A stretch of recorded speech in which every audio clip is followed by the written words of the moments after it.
Welcome to rSlash where OP's parents screw a shady contractor out of hundreds of thousands of dollars. Our next Reddit post is from Campfires and Conifers. In 1973, my parents had enough money to build a little ranch house in the country. The small bank in town approved the mortgage, and the bank signed a contract to give the contractor, Bob, the money to build the house. Bob, as it turns out, was overbooking himself all over town, leaving his clueless minions to do the actual work. The build took longer and longer, with more and more work having to be ripped out and redone. We're not talking about using the wrong color paint or nailing up some wonky trim here. The architect forgot to fully erase a line on the blueprints, and the framers built a wall through the bathtub. My mother was told not to put anything heavy in the kitchen cabinets because they were attached to the drywall, not the studs, using just a few roofing nails through the back of each cabinet.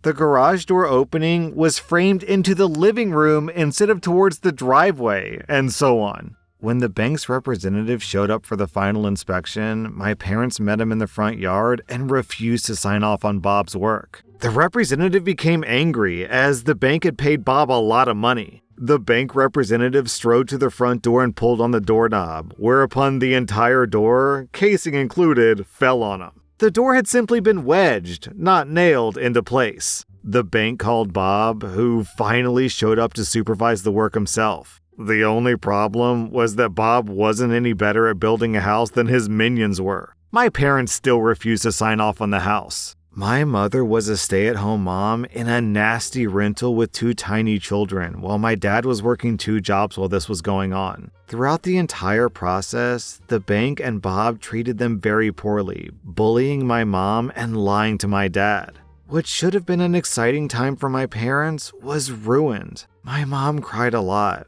My dad got depressed. Finally, the bank threatened my parents with foreclosure, and Bob threatened to sue my parents for breach of contract because the bank refused to pay him any more money. So my exhausted parents went to an attorney and gave him the rundown. Plumbing, electrical, tiling issues, the whole sorry mess. My parents were scared. All they had was their small down payment savings, so if this became a lengthy court battle, the bank and Bob would win. The attorney, Tom, was kind, but my dad said that he could tell that both he and Mom were doomed from Tom's facial expressions as he sorted through the paperwork. Then, abruptly, Tom smiled. Tom said, "Let's get everyone together for a meeting tomorrow." So, my parents and their attorney Tom, the bank's representative and the bank's attorney, and Bob's attorney met at the bank. Tom didn't give anyone else time to begin. He said, "Well, my clients have decided that they no longer want this house. Please remove it."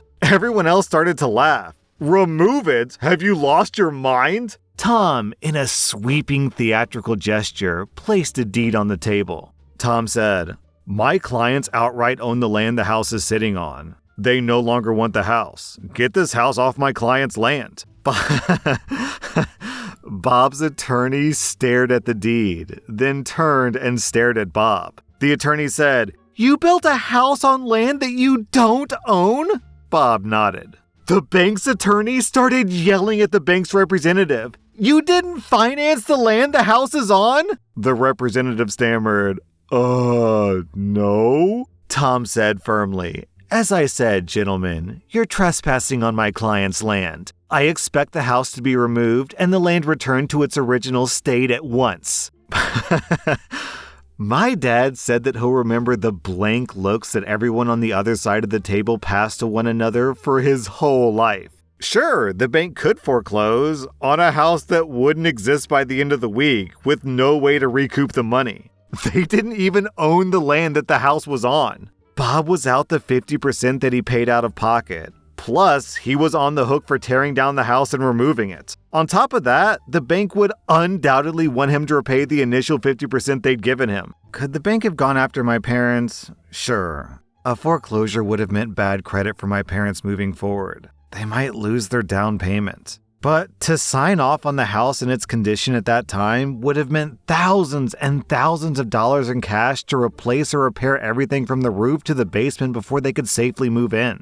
The bank knew my parents didn't have that kind of money. They're the ones who approved the mortgage. Suddenly, my parents were good people. It was all such a misunderstanding. And the bank and Bob couldn't do enough for them. The house was brought in line with the original blueprints and specifications immediately at no extra cost to my parents, but at considerable cost to Bob. My parents signed off on the mortgage. Bob got the rest of his money and just about broke even on the build. The bank's representative was fired. And Tom, attorney extraordinaire, got a stinging tale of triumph to recall to fellow attorneys for the rest of his life. This reminds me of that stupid country song that goes like, if you're gonna be dumb, you gotta be tough. Except for this story, it's like, if you're gonna be evil, you have to at least be competent. Our next Reddit post is from Catherine the Tiger. At the time of this story, I was a 26-year-old woman and my boyfriend, Thomas, was 28. When we first started dating, things seemed promising. Thomas was a very sweet man, educated and quite smart, and he had good looks. After 7 weeks of dating, he invited me and 2 of his childhood friends, Alex and Bart, for a long 29th birthday celebration weekend at his father's country house in a small French town. His father was going to be around as well, and I was excited to meet everyone. Day 1, Friday, was fun. I was happy that I got along well with Thomas's father, a smart and caring man. Day 2, Saturday. After a very nice day, we enjoy a party in the garden with the neighbors, including some friends of Thomas. After a few hours and a lot of drinks, a group of people gather around a small campfire and start sharing childhood memories. This is where things go wrong. At first, of course, it was innocent and dumb stories like you'd expect. But then, Thomas and his friends started sharing some really sick stuff. In particular, they told a story of how when they were 14 or 15 years old, they found it very amusing to bully for almost 6 months Arthur, a boy of their school who was very isolated and shy. They would make jokes about him, call him names, you name it. As if that wasn't bad enough, they created a fake girl profile on MSN Messenger and spent months exchanging messages with him under this false girl's identity, flirting with him and developing a false relationship with this poor boy. Some other kids at the school knew about it, and it became a big, cruel joke behind Arthur's back. They used pictures of Bart's real cousin, and the boy truly thought that he had some kind of online girlfriend to whom he even sent confessions and love messages. At some point, they got bored and scheduled a false rendezvous in real life, asking the boy to take a bus ride for 2 or 3 hours wearing a t-shirt of Elmer the Elephant, based on a private joke. Obviously, there was no girl waiting for him, and they didn't know how long that he waited over there by himself.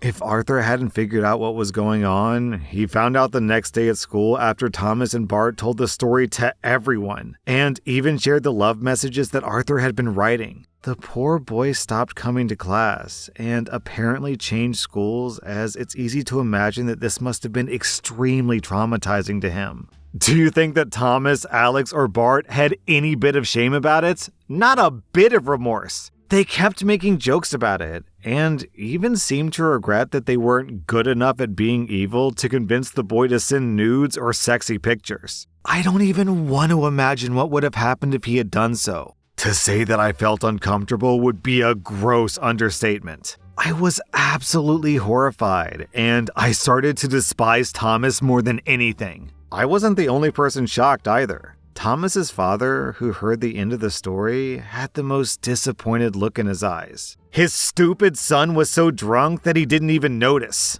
I escaped the party immediately after that and got back to the house. I couldn't sleep at all that night, and I kept thinking about the party and how Thomas was still finding this funny. I heard him come to bed around 4 a.m., but I pretended I was asleep. Day 3, Sunday, was Thomas's actual birthday, and the initial plan was that I would take Thomas on a one-on-one fancy surprise date for lunch nearby, and then we'd meet the group for a late afternoon party. But instead, I woke up very early on Sunday morning, took all my stuff in silence, and went alone to the train station where I took a direct train heading back to Paris. I decided to send a text to Thomas wishing him happy birthday and telling him to meet me at a certain location 1 hour from the house for a surprise, and that I needed to go a little bit in advance to make sure that everything would be perfect. I'd picked the location randomly, using Google Maps to gain time. Thomas read the text around 10 a.m. when he woke up. He responded with excitement that he would religiously follow the instructions. When he arrived there at 12:30, I told him to wait further because there was a little delay on something.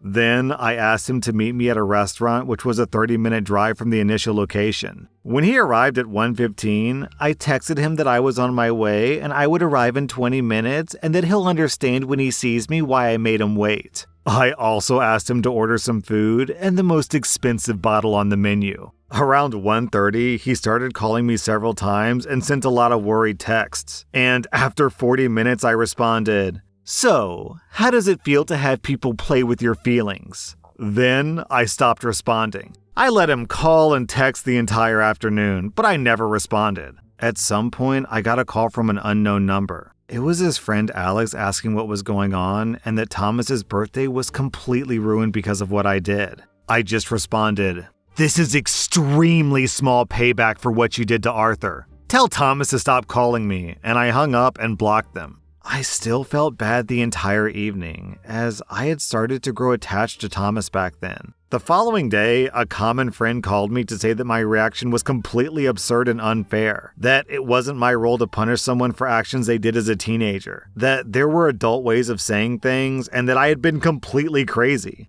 Only a few people supported what I did. Everyone else seemed to think that I was a B-word. Thomas tried to fix things and win me back for a few months afterwards. I never responded to any of his messages. I don't regret it. I simply hope that Arthur, who should be 35 or 36 years old now, is well. Yo, criticizing OP because she was upset at what teenagers did is one thing. But to be super clear, Thomas still had this opinion as an adult. It's not like he was filled with remorse or regret or wishes he could go back in time. No, he was thrilled that he made this joke, which means he's still a toxic, terrible human being. So OP's reaction to that is completely justifiable. And in my opinion, she's still justified even though Thomas was a teenager because it really gives insight to the type of person that someone is. To put it simply, Thomas just isn't a good person.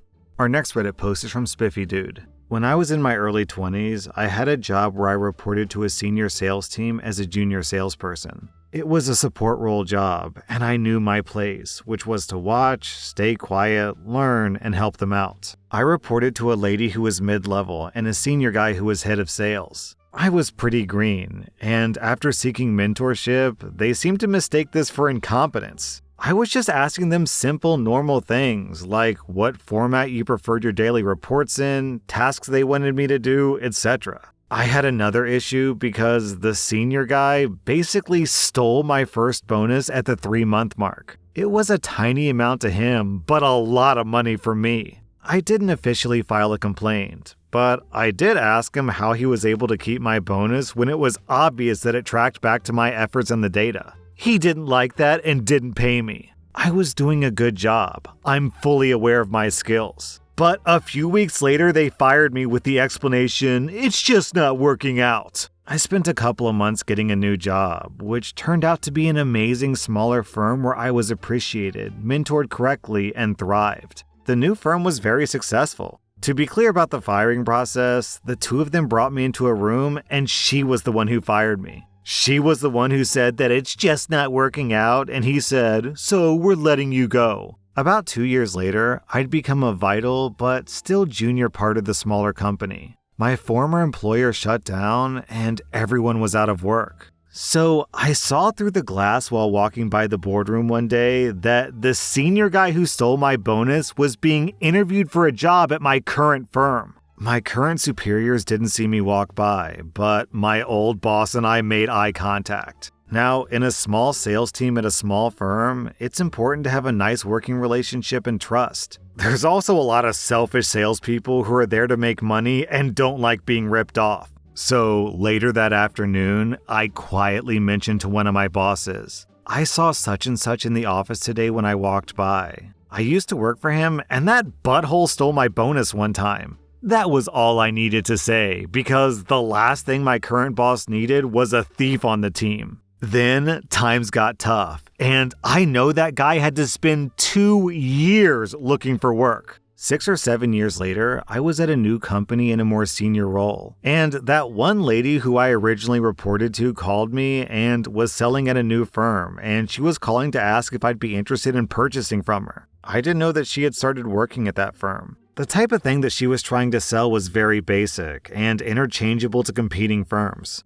Since the original firm closed, she had gone from selling important products to unimportant products. She acted all happy and nice to me and recalled the great job I did when we worked together. I also know that she did not want to be talking to me, but her call log said that she had to call. I told her thank you, and to send me along an official quote and a proposal, which would take several hours of work from her. In our industry, I knew that she would be paid not only on new sales, but also net sales measurement, meaning she had to retain clients as well as bring in new ones. At the time, my firm was purchasing a lot of products from her firm, and I was in charge of all of them. While she spent her afternoon drafting a proposal, I spent a couple of hours pulling all my business from that company and replacing it with another competitor up the street. She emailed me a full proposal and mentioned that she was excited to be working with me again and supporting my business. By this point, she had no idea that I had just pulled everything from her firm, and she would never receive her bonus this year because of how much business I pulled away from her company. The next day, she emailed me quite upset, and she CC'd her boss, who I've known for years and had a good working relationship with. I replied all and thanked her and said that I decided to go with a competitor because it just won't work out, as I find your approach to business dealings to be insincere. Her boss emailed me back directly and asked what happened, and I replied that I just don't think that she's a sincere person. My business to their firm was worth more than her entire job, and she didn't last more than a month there after that. What's so great about this revenge is that not only did you get, your revenge against these people, but also OP was working her way up the corporate ladder and got a great job. They say the best revenge is a life well lived, and it sounds like OP is living a pretty good life. And yeah, living a good life is pretty good revenge, but if you can live a good life and also stick it to the people who screwed you over before, even better. That was r/Prorevenge, and if you like this content, check out my podcast where I publish the exact same episodes. Also, hit that subscribe button because I put out new Reddit videos every single day.